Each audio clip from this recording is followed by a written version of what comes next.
కొద్ది సెటైరిక్‌గా కొద్దిసేపు నవ్వుకుందాం. నేను ములుగు ప్రాంతం. అవును.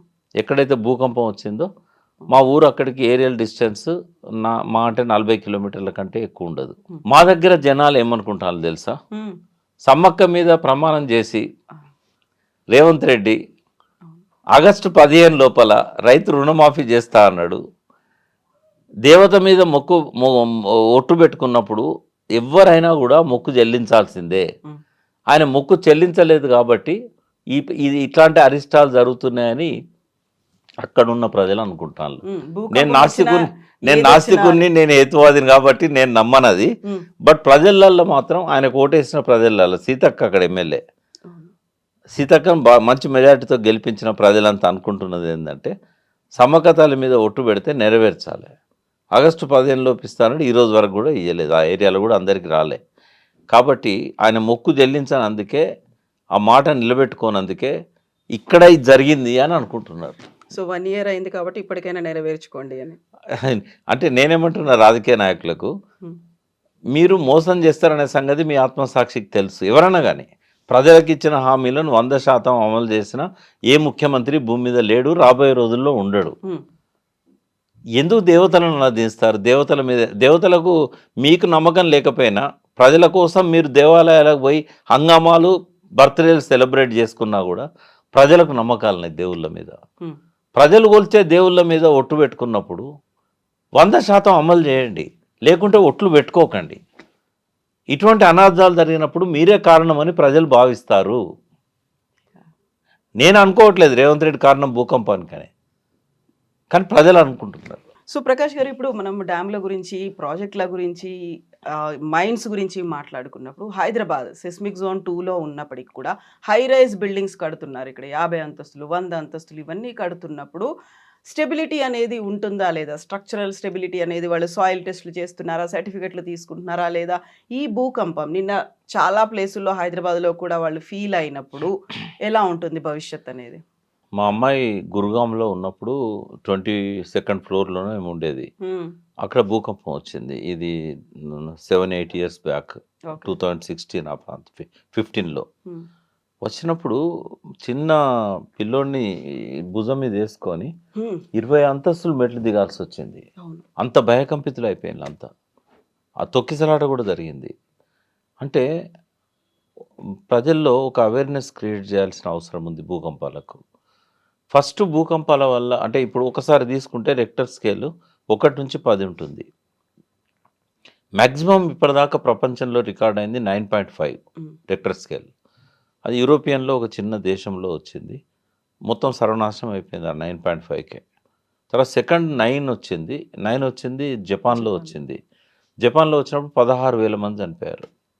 తర్వాత ఇండోనేషియాలో ఎప్పటికొస్తుంటాయి. ఎవ్రీ ఇయర్ హ్మ్. వస్తుంటాయి.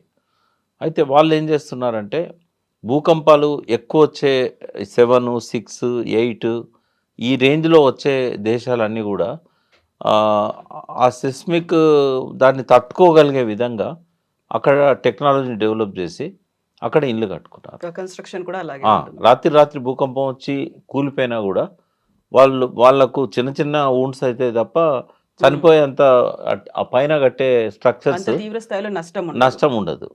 కాబట్టి అక్కడ వాళ్ళు చేస్తున్నారు. కానీ మన దగ్గర అంత జాగ్రత్త లేదమ్మా. హ్మ్.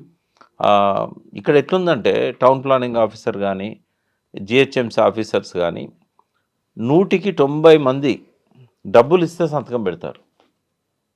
ఆడ ఏం చేశారనేది కూడా చూడరు. హ్మ్. కాబట్టి మేనేజ్ చేస్తారు బిల్డర్స్.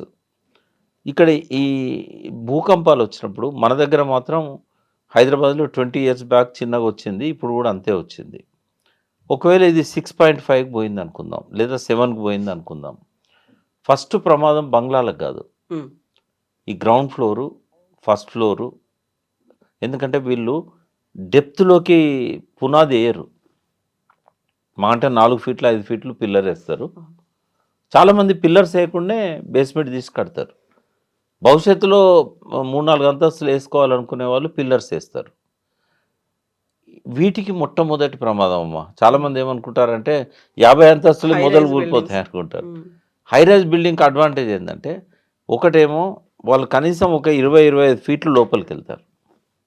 రెండవది మామూలు ఇల్లు కట్టుకుంటాడు 4 పిల్లర్లు లేదా 6 పిల్లర్లు లేదా మ్యాక్సిమం 8 పిల్లర్లు వేస్తాడు. ఇది కొన్ని వందల పిల్లర్స్ ఉంటాయి. అవును. ఇప్పుడు ఏ కమ్యూనిటీలో చూడండి మీరు, ఒక 30-40 అంతస్తుల బిల్డింగ్ ఉందంటే అందులో ఒక 1000 ఫ్లాట్లు ఉంటున్నాయి. అంటే దాదాపు ఒక ఎకరం విస్తీర్ణంలో పిల్లర్స్ ఉంటాయి. ఉమ్. భూకంపం వచ్చినప్పుడు సన్నగా ఎక్కడనో ఒక దగ్గర ట్రెమర్ వస్తుంది, మిగతా పిల్లర్స్ అన్నీ పటిష్టంగా ఉంటాయి.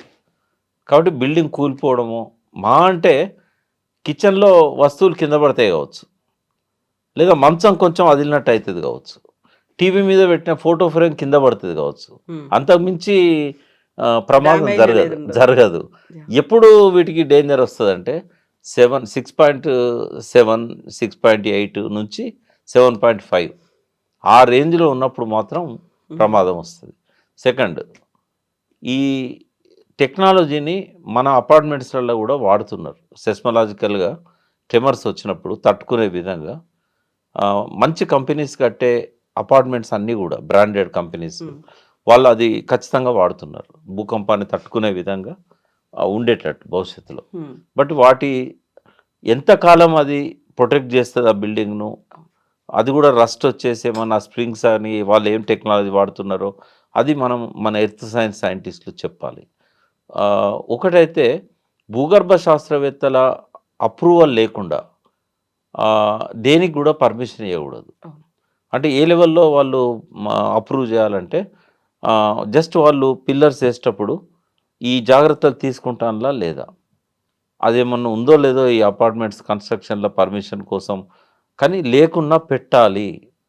అంటే ఇవాళ ట్రెమర్స్ 5.3 రావచ్చు, 20 ఏళ్ళ నుంచి రాకపోవచ్చు, కానీ హైదరాబాద్ చుట్టూ గుట్టల విధ్వంసం విపరీతంగా జరిగింది. ఉమ్. జలాశయాలు కబ్జా పెట్టడం మనమే చూసాం. 875 ఉండాల్సిన కాడ 185 ఉన్నాయి. ఆ 185 కూడా 3వ వంతుకు పడిపోయినాయి. ప్రభుత్వాలు ఎవరైనా కానీ నేను వాళ్ళను వ్యక్తిగతంగా బ్లేమ్ చేయదలుచుకోలేదు. బట్ ఇప్పటి నుంచి అయినా రాబోయే 100 సంవత్సరాల్లో వచ్చే భూకంపాలను దృష్టిలో పెట్టుకొని ఇవన్నీ చేసినట్టయితే ఈ అపార్ట్మెంట్ల కొన్న వాళ్లకు ప్రశాంతంగా నిద్రపోతారమ్మా. చేయాల్సిన అవసరం అవుతున్నది. బ్యారేజ్ దగ్గర మేడిగడ్డ ఇచ్చిన గుణపాఠం వల్ల ఎక్కువ స్టోరేజ్ పెట్టకూడదు. మ్యాక్సిమం లిఫ్ట్ చేసుకోవడానికి హెడ్ వస్తే చాలు. పెద్దగా మనం ఇప్పుడు మేడిగడ్డ దగ్గర 16 టీఎంసీల కెపాసిటీ అయినా కూడా ఒక 3-4 టీఎంసీలు ఉంటే చాలు అక్కడ హెడ్ వస్తుంది లిఫ్ట్ చేసుకోవడానికి.